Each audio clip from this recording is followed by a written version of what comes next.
Welcome to Preacher Talk with Pastor Devin. I'm sitting here at Union Hill Missionary Baptist Church with none other than Pastor Torrent Miller. So we want to invite you to our conversation, real talk between real guys. Man, how you doing today, Doc? Doing well, man. How you doing? Pretty good, pretty good. Thank you, first of all, for giving the time for us to kind of come and hang out with you. Absolutely. And just making time out of your schedule, man. We appreciate it. First of all, how long have you been pastor here at Union Hill? Well, I've been here 8 years. Started off, of course, just as a minister and worked my way to this point. So it's been a great 8 years since I've been here. I really enjoyed it. I've seen the ministry grow, and I'm grateful to be here for that time. So you were here 8 years, and where were you before you got elected here? I was at Greater St. John for some time as a youth pastor there. Then I went to be a youth pastor at Canaan Grove Baptist Church, and I came from Canaan Grove to this church. Pastor J.R. Simmons is my pastor now. Now, tell me about your experience. Youth pastoring, that's why I'm asking you this one. Okay. Youth pastoring changed my whole perspective of ministry. Absolutely. I'm going to be honest. Being a youth pastor probably humanized me more than any other aspect of ministry did. Because you understand, kids are young people are very discerning. Absolutely. And they can recognize real and fake real quick. And so they follow you, and they get people to come and follow you that says something about you.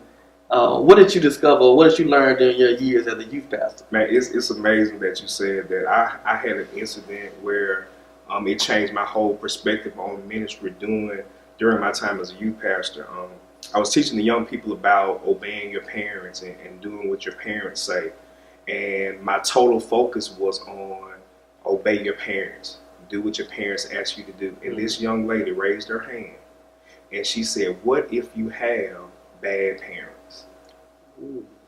And I had never thought about that because the only thing I was seeing was from my perspective, because I had parents who were good to me and taught me the right things. So I never thought about it from that perspective. And from that point, even in that setting that we had, the whole conversation changed. Young people who weren't saying anything started talking about, their experiences, because all of them didn't come from a background like I did. And like you said, that it changed my entire perspective on ministry from that point, because I had to realize everybody wasn't me. And I had to model my ministry behind it and realize that some people have different backgrounds than I do. Ooh. In other words, you had to meet them where they were. I had to meet them where they were, but I didn't know where they were until she told me. Wow. Because I didn't think about it.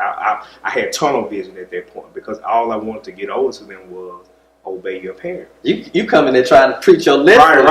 Right. So one of the things I learned from UII, Urban Youth Initiative, shout out to Mike Arnold, Cheryl Beard, for seeing something they got a long time ago.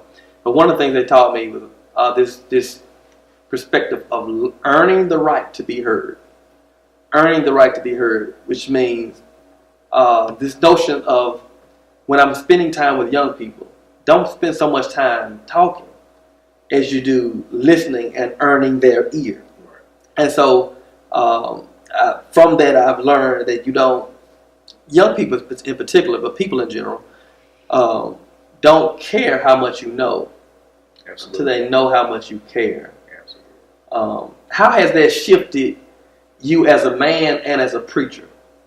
Well, as a man, first of all, it allowed me to realize that people are looking for someone to know how they feel. Not just tell them how they should feel, but to know how they actually feel on the inside. Because it's easy for us as ministers and pastors to tell people, this is how you should act, this is how you should react to certain situations. But until you know how they feel on the inside, you really don't know how to guide them. Mm-hmm. And just like you were saying, earning the right to be heard, you have to first listen to sometimes what people are saying, and then you can better be able to disseminate that information as to how to help them guide their lives as far as them being spiritual. And in my pastoralship and just in preaching in general, it allowed me to know that people need grace more than they need anything. because a lot of times we're down on people when they're not doing the right thing, but we don't know the background as to why they're in the situation they're in. So it really shaped me, and just working with young people in general, because I really enjoy it.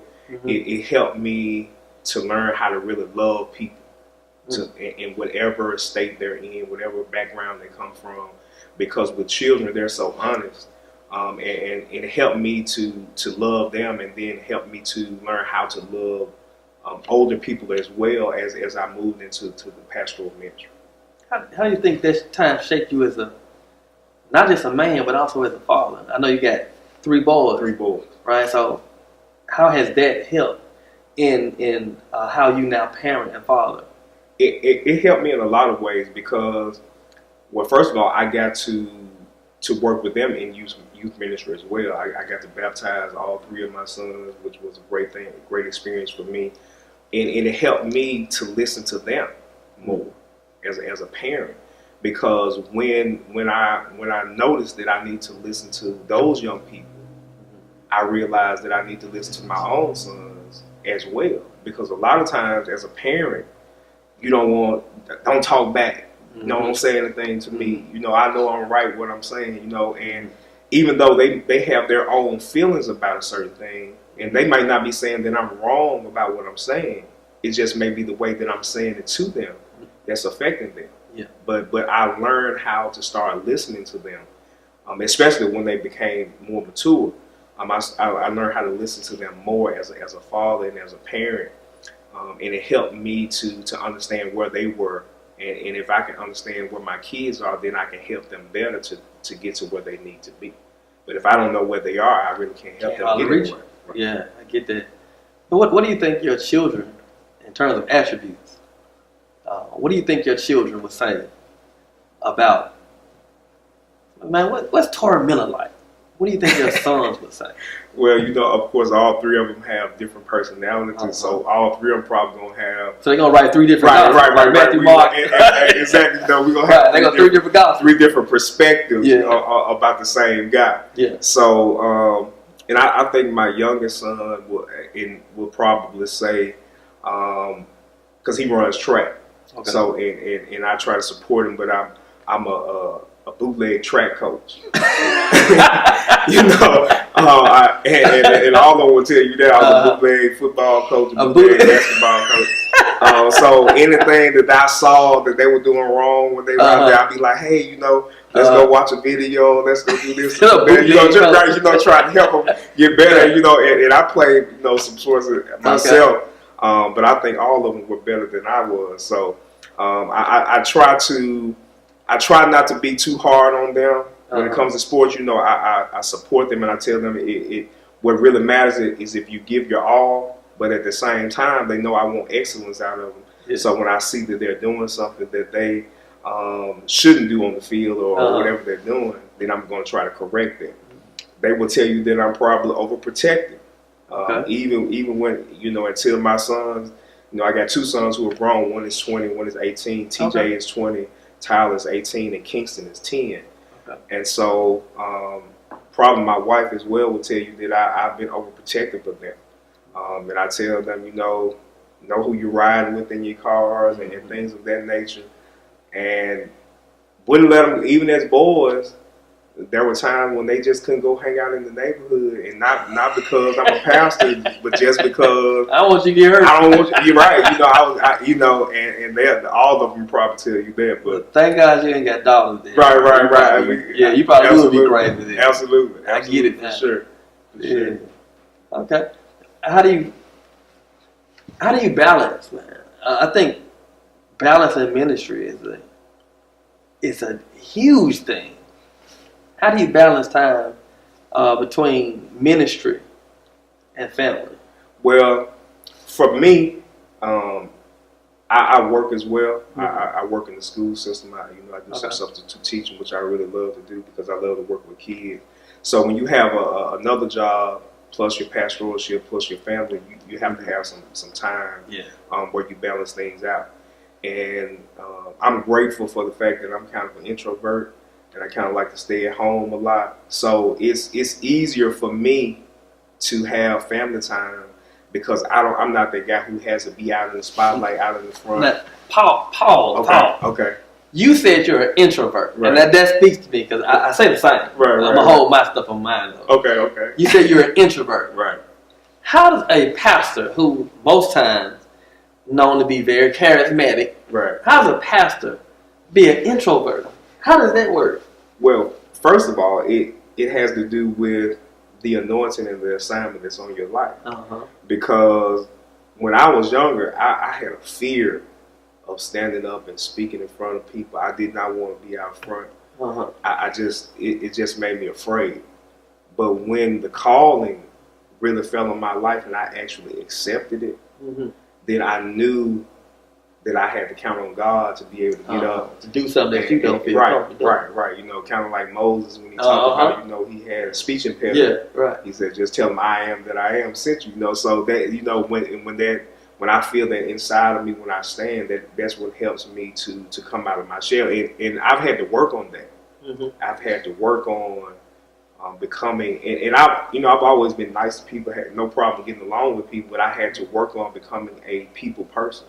That's something that I still work on that. I struggle with that sometimes. You know, just being around large groups of people because I'm naturally shy. So, like I said, it's just the anointing that's on your life. You still struggle with that?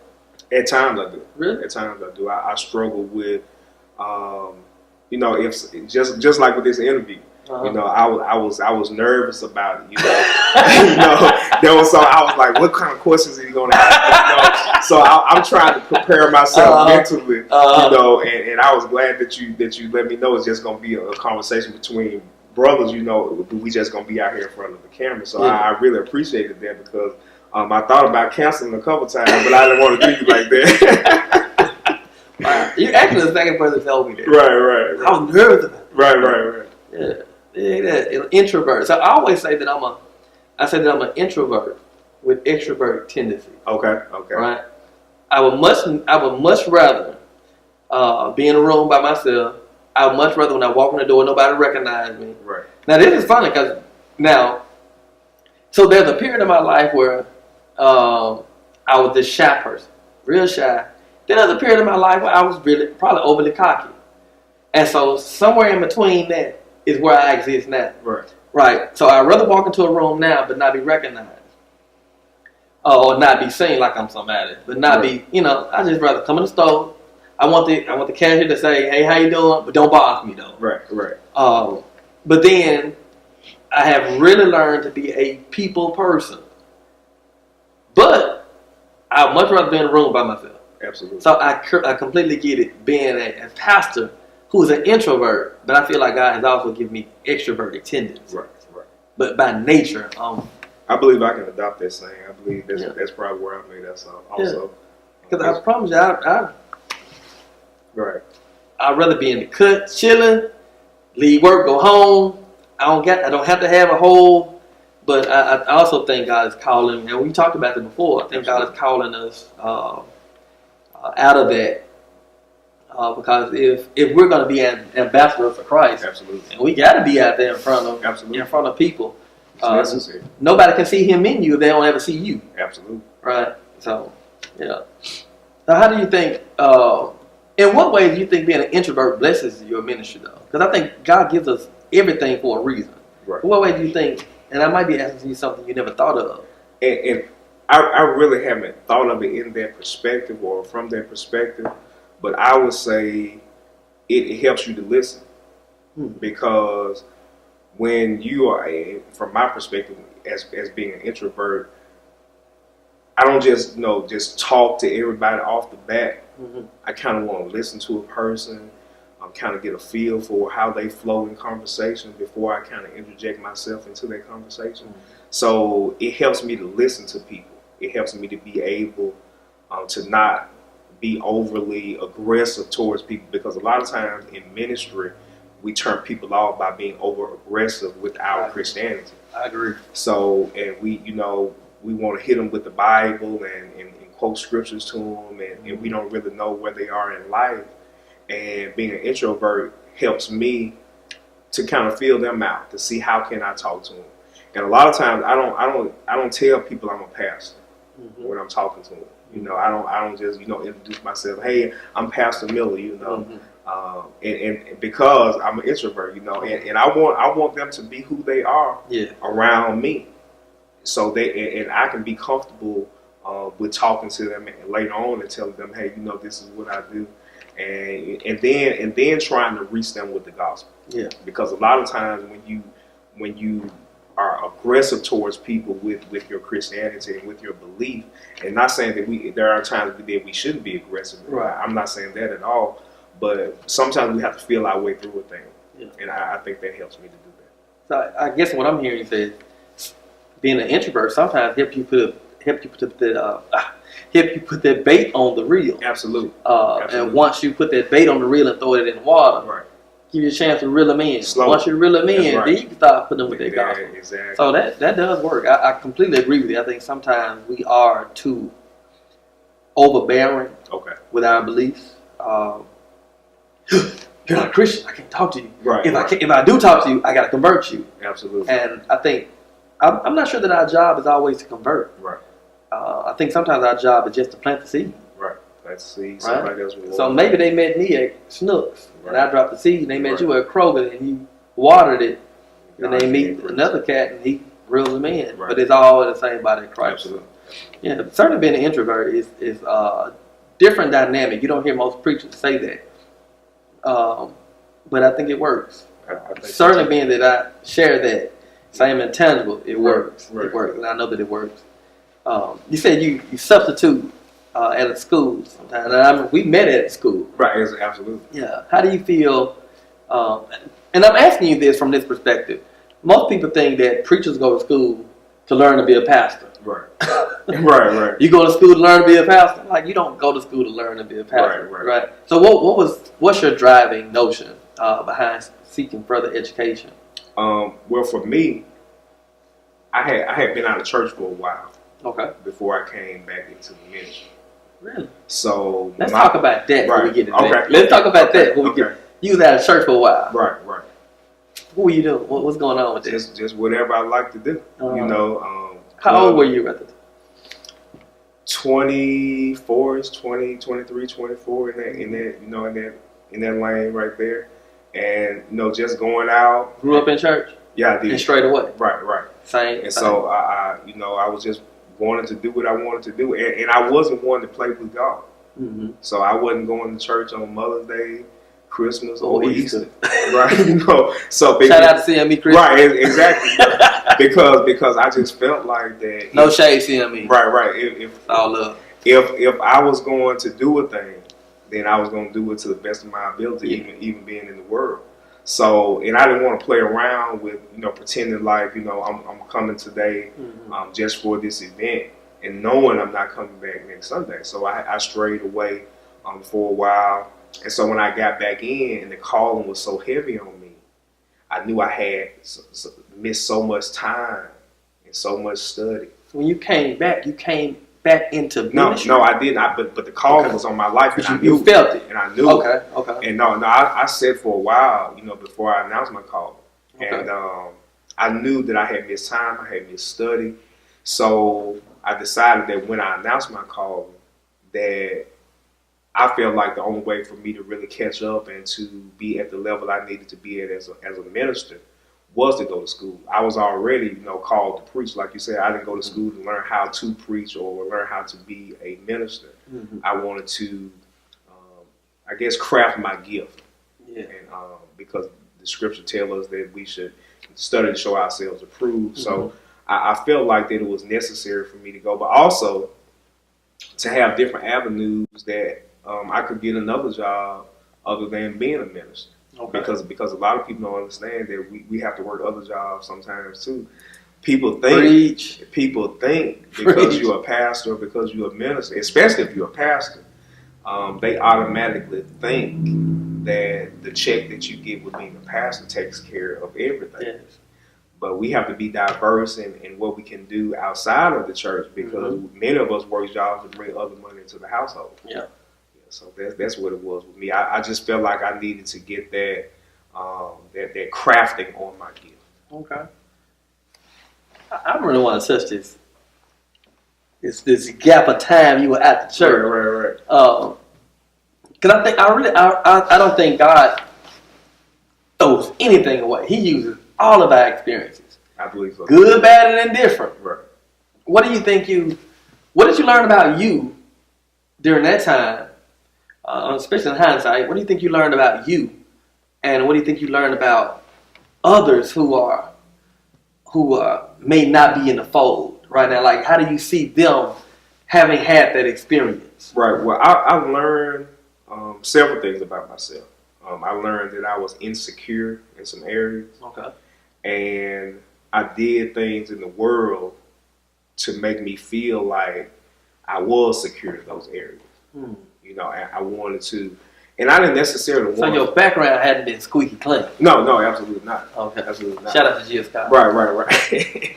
And so I think that I don't think I really wasn't a follower, or I still was an introvert. You know, I had friends that I hung out with, but if I wanted to go somewhere by myself, then I didn't have to have them with me. I was going. It didn't matter how dangerous it was or where I was going. You know, I just felt like that it was gonna be all good because that's the attitude I had. So I learned that I could stand on my own, even in the world, and I didn't have to conform to what people wanted me to be. I could stand on my own in this world, and I think that's helped me in ministry, knowing that even when things don't look good and it seems like you don't have your friends or people that you think should be in your corner there, that if you have God in your life, you can stand on your own.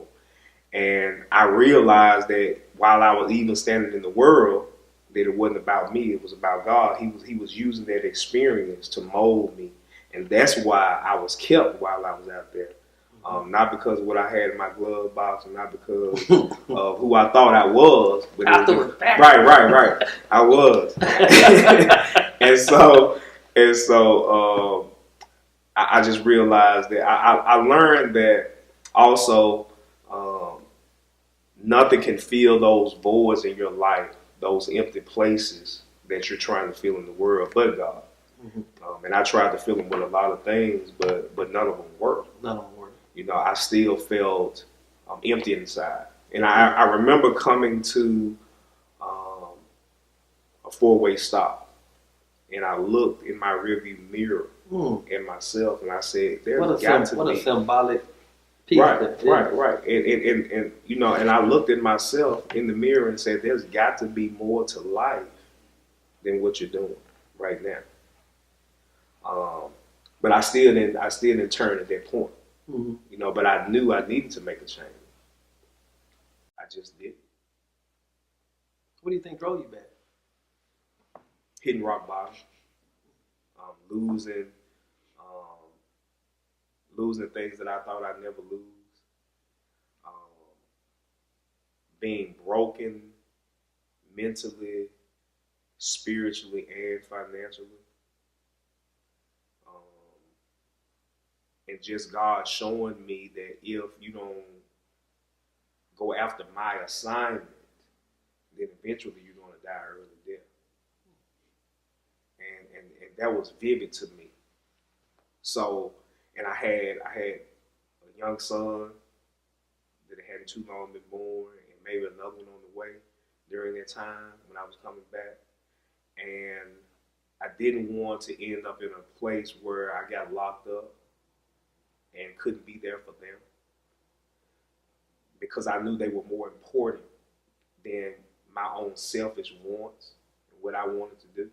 And I had this responsibility that they didn't ask to be here. So I felt like I owed it to them, I owed it to myself, I owed it to God more than anything, to be that father figure and to be that father in their lives that they need. So I think that's what drove me back. Yeah, your story is basically like a man that's trying to be a better man, a better father, a better husband. It's the typical everyday story that men go through. Absolutely. And I think that's important, man. I think because, like we were talking about prior to the taping, that people tend to think that pastors haven't had struggles, that we don't deal with the human intangible. We don't deal with failures, defeats, setbacks, disappointments. We don't deal with those things. And in our actuality, it's dealing with those things that help kind of cultivate us into who we are. Absolutely. And I think that testimony, in a sense, we call it testimony in church, but really it's just your backstory, right? Right. Just where you came from. Right. And so where you come from, I think, helps us to better minister to people who we see in that condition. Right. I often, the people that I've mentored, I would often tell them, I don't know how I can ever repay you, Rev. Like, you can't repay me. Right. Find somebody that looks like you. Find somebody that reminds you of who you used to be. Right. And you give it back. That's how you do it. Absolutely. And I think that's what our ministry is about.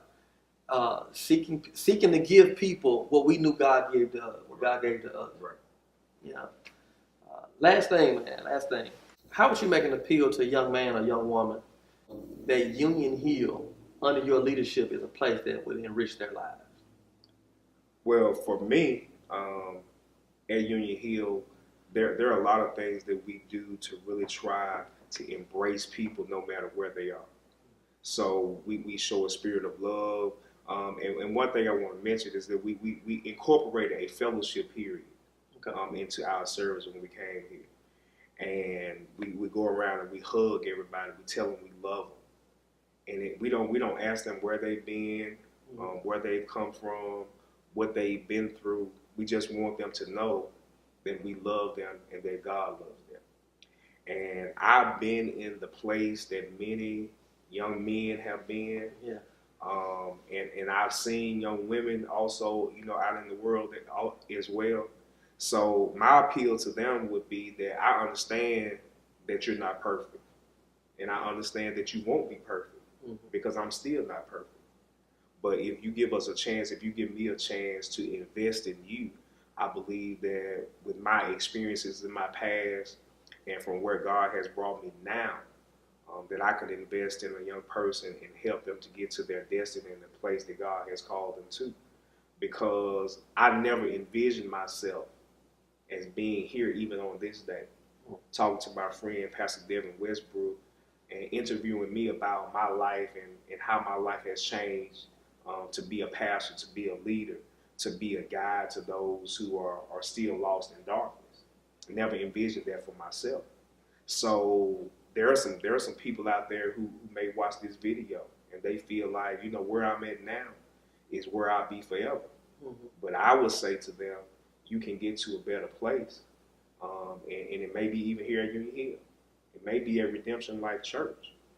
But I truly believe that if they came here, or even if they came to Redemption Life or whatever church, that's for real about ministry, and we are, that they could be better. So that would be my appeal to them. We love to have you at 1379 Joe Joyner Road, Mumford, Tennessee, at 9 o'clock a.m. For a rhema word from God. All right, man. Pastor, give them all your handles. How can they hit you up and follow you on social media as well as service time? Give them all that information. Sunday school starts at 8. Our Sunday morning worship starts at 9. You can find us on Facebook at Union Hill MB Mumford. I'm on Instagram as RevMill93. That's RevMill 93. And I'm also on Facebook as Torrent D. Miller Sr. So we love to have you. We love for you to reach out to us, and we'll reach back out to you. We appreciate the time, Dr. Miller. Thank you, sir. Thank you for your time, your transparency. Yes, sir. And all things that God, pray that God bless your life, your children, your marriage, and your ministry. Now I'ma tell the world, I'ma tell it everywhere I